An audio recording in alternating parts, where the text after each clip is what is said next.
chairman of today's event, let us all welcome the SPTA President, Dr. Nino Mercado, for his closing remarks. Let us give him resounding applause.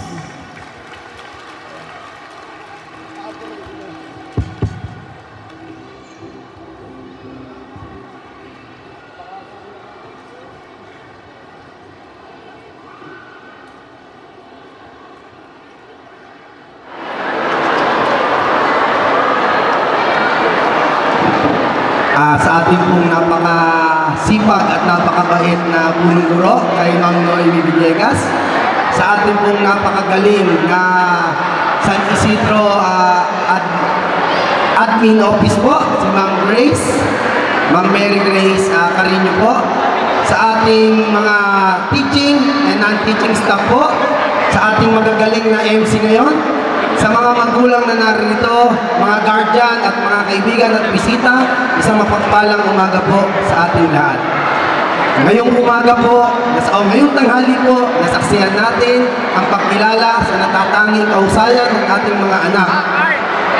Talaga nga naman, pinapati ko po kayo ng isang taus-pusong pagbati mula sa pamunuan ng SPTA.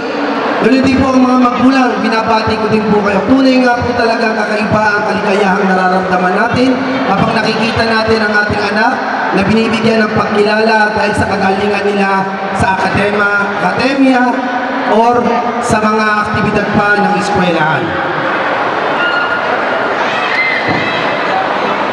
Mga bata, sana ipagpatuloy niyo pa ang inyong naumpisahan. Malayo pa ang inyong takbuhin, kaya sana panatiliin niyong mapagkumbaba kayo at laging sana kayo maging isang mabuting ehemplo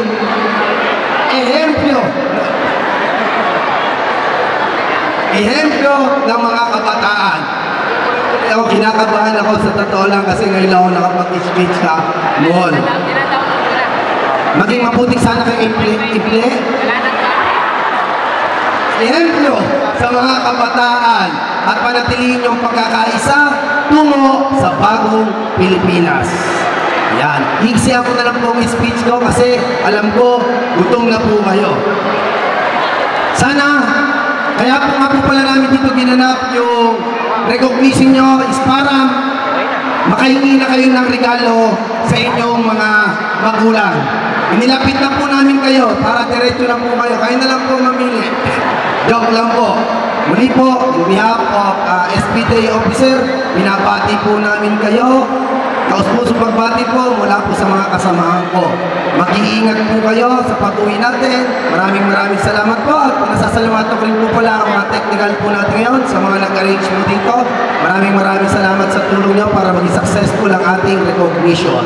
Muli po, maraming salamat po.